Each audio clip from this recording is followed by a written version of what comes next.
Hey guys, it's time to dig deep into the week 2 trade deadline event. We're going to go over all of the cards as well as some brand new challenges, which just have some insane objectives. And we're going to talk about which master set players to go after and everything like that. If you enjoy the content, make sure you give the video a like and subscribe. It really helps me out. And if you want to take a look at all the cards and compare them side by side, go and take a look at Hut Hub. The compare feature will allow you to compare up to 4 at the same time. All right, let's get into it. All right, fellas, so here we are. First thing I want to take a look at, though, is the challenges, because things, they put something new into the game that we have not seen that are extremely interesting. So if you finish all 5 of the daily challenges, you will unlock these 2. Well, you'd have to unlock this first one first. And at the end of it, you will get a random 85 overall trade deadline player, which is very helpful for people that are trying to unlock the free MSP collectibles. So you need more objective players, and they will stack. Get a shutout on rookie 1 minute period. Get a shutout, take 18 shots on goal, and score 16 goals.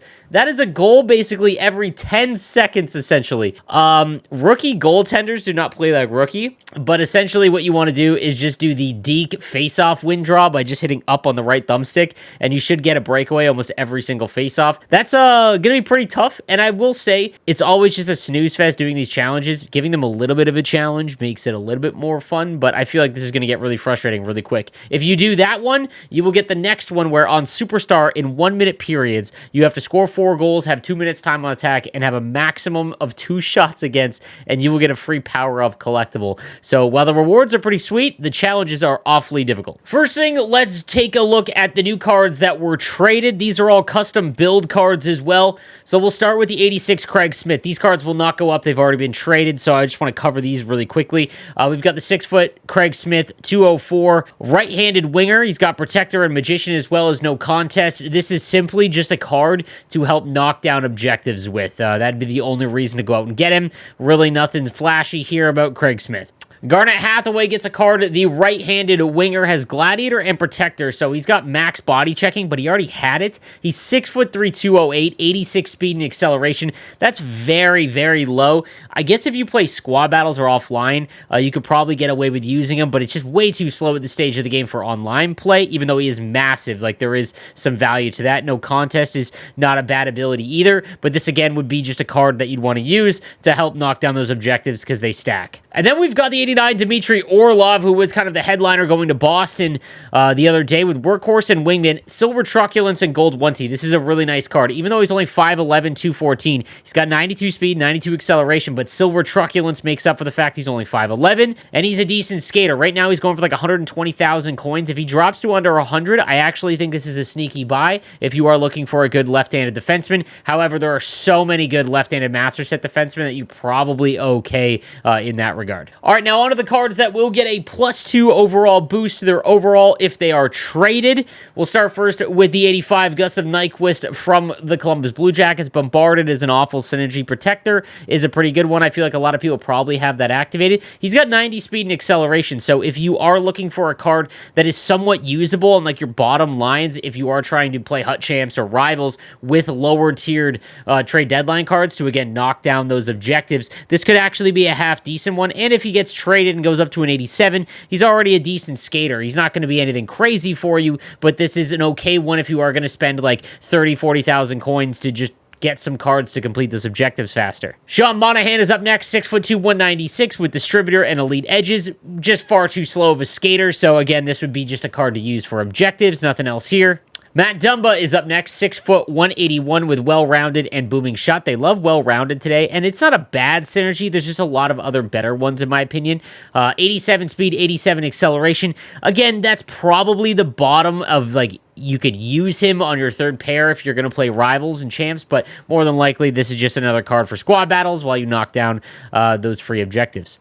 James Van Riemsdyk, the 6'3", 208 left-handed winger with Protector and Dangle City. Unstoppable Force. Unstoppable Force makes him a little bit more interesting, but he is extremely slow, so you are going to have Unstoppable Force activated if you're going to actually use this card, because you're not going to be able to get any time and space, but you should be able to hold onto the puck pretty easily with Unstoppable Force activated. Then we've got the 87 Karel Vejmelka, 6'4", 224.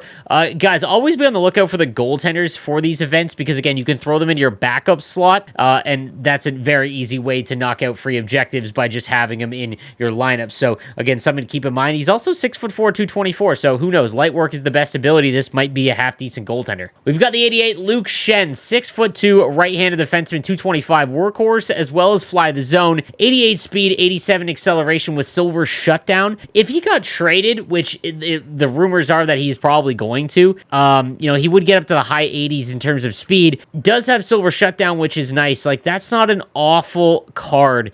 Is still very slow, but the synergy combo is really nice as well. So if he gets pretty cheap in terms of the other trade deadline cards, this could be a sneaky one to grab. Jake McCabe is up next, and again, that's another really high rumored player. He is more than likely going to get traded. He will be a 91 overall. Speed does only go up by 0.5, so it depends on where they are in like the decimal range. He might go up to 89 speed and acceleration, but I'd bet on 88. Again, very, very good in terms of body checking, but his ability isn't all that good. And, just nothing crazy here. John Klingberg gets a card at 90 overall, 6'3", 190. Always a very good card because he's a very good skater. Also has Thief, which is a great ability. And if you can get Booming Shot as well, that really helps out his body checking. This is already a good card, and if he gets traded, could be that much better. So I'd be on the lookout for this John Klingberg card. Again, take a look at the market. You don't want to overpay, but in the high 80s, even about 100K, that's probably where I draw the line at the most. But there's a strong chance he does get moved, and 6'3", 190, that's not bad at all. The 89 Brick Bowser, 6'1", 208 with Gladiator and Dangle City. Dangle City, you're not going to activate. Snipe is really not worth it either. But Gladiator is good, 6'1", 208.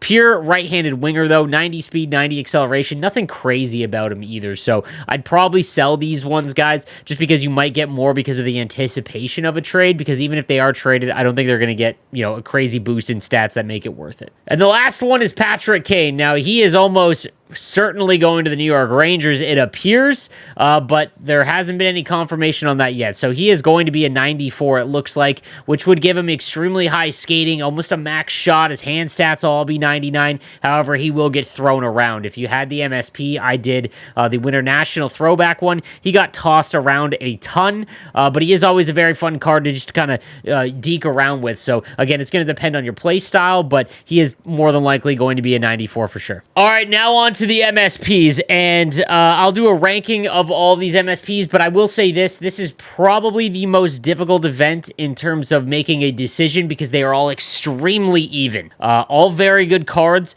but I don't think that there's any of them that really kind of sets it out far and away a better than all of the other ones. So we're going to start with Bill Guerin, who gets Fly the Zone, so he does get up to 93 speed. He's got Magician, so he will get higher agility and deking, and then Distributor gets him to 94 acceleration. He's got Goal Board Leader, which, again, is not really a good ability later on in the game because almost all these cards are going to have really high endurance. He's got Silver Close Quarters and Truculence, which are both extremely effective. At 6'2", 220, he really shouldn't have a hard time holding onto the puck either. There is a lot of good right-handed wingers, but he is still going to be an extremely good card. Again, you have to keep in mind he is a pure winger. You're not going to be able to use him at center, so lineup flexibility takes a little bit of a hit there. All right, next we've got the 94 Seth Jones. Extremely good right-handed defenseman. And after the last event, the next-gen event had so many good lefties. This is a very, very good right-handed defenseman. He gets gold, stick him up. Again, I think stick him up on smaller defensemen loses a lot of its value because when you knock people off the puck in terms of like actually just poke-checking them in NHL 23, half the time it just goes right back to them. But if you get someone who's really tall, the range of being able to defend at the blue line and things like that is far more effective. That's why X Factor Victor Hedman's so good with that ability on. So he's very, very good in that regard. He does have Distributors, so he can go up to 93 acceleration, and then he gets 93 speed with Buzzing. The thing to remember, though, is that Buzzing and Distributor are on the low end of like the good synergies to activate. So it might be kind of tough because a lot of people have Fly the Zone or Workhorse or Spark activated. So that might be difficult. So don't just assume that you can get those activated.